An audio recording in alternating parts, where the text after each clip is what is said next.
Steve Herman is a journalist in Washington, D.C., and he said this yesterday on Twitter. Tonight's Nelson Report, a reputable newsletter on Northeast Asia, removing personal assets from the Republic of Korea, so South Korea, now advisable, says senior administration officials.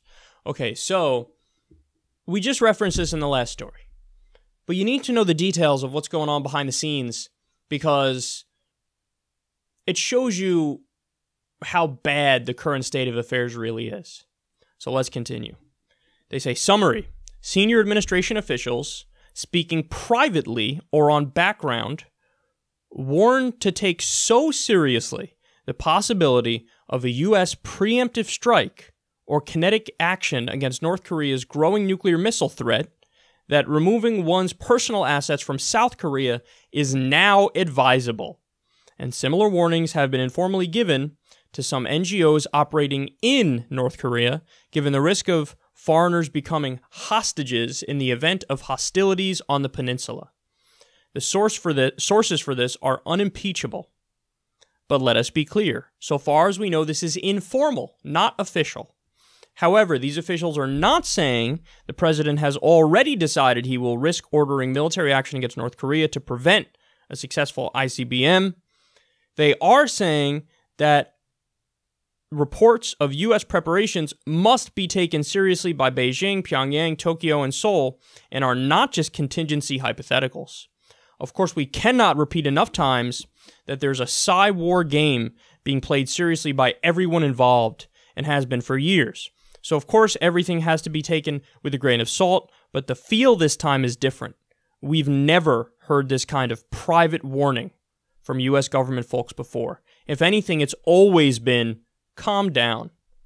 So why the clear escalation now? Gamesmanship or fair warning? Here's my take on it. The fact that it's not an official announcement, to me, makes it even scarier. If it was an official announcement of everybody get your personal assets out of South Korea, if you're a Westerner.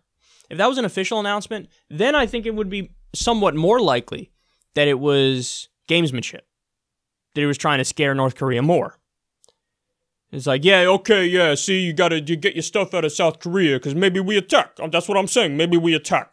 So you get the stuff out of South Korea, and yeah, that's the way to go, is you got to do that.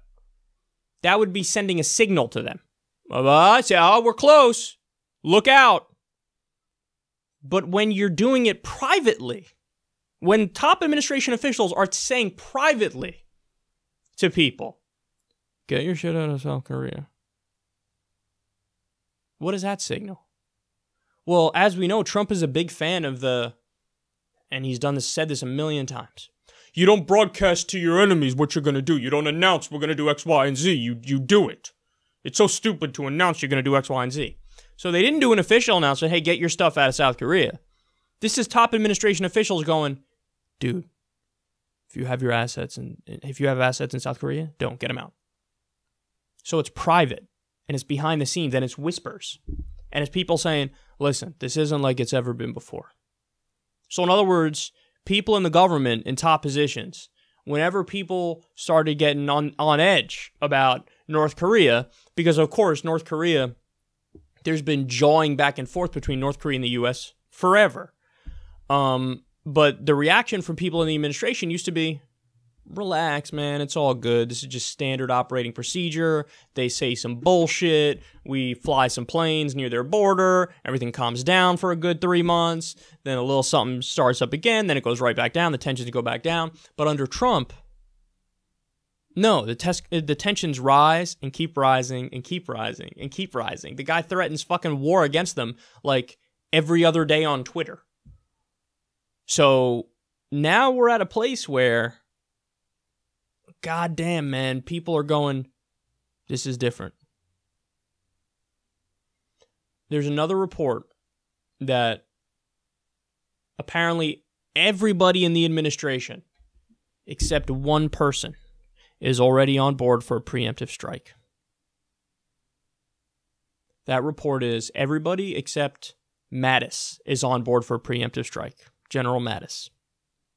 It used to be the case it was everybody except Bannon and Mattis, and maybe there were some people who were agnostic. Now everybody's for a preemptive strike except Mattis. I'm telling you, man, people really don't get it. People really don't get it. They really don't get it.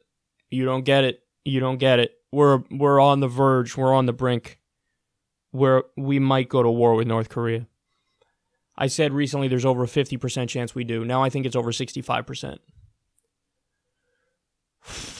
And then South Korea, forget it. Seoul gets obliterated. Tens of thousands, if not hundreds of thousands of people can die. U.S. territories like Guam are threatened.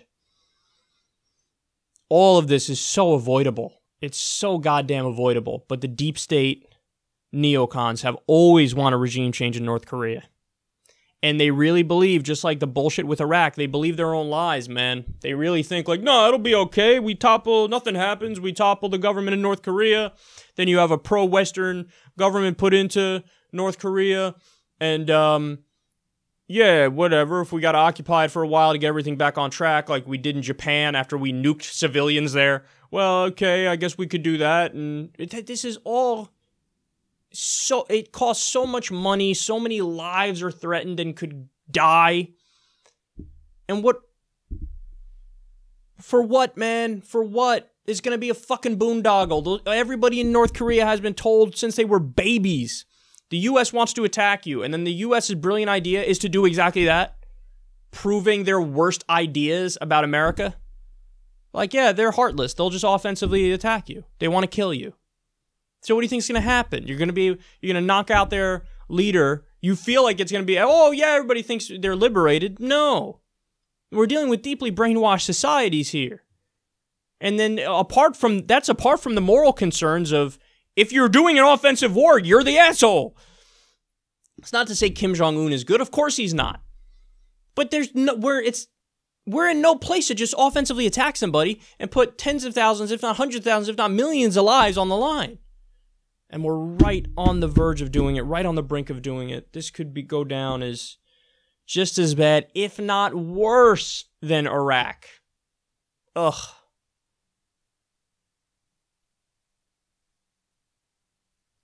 Mattis, get to work, man.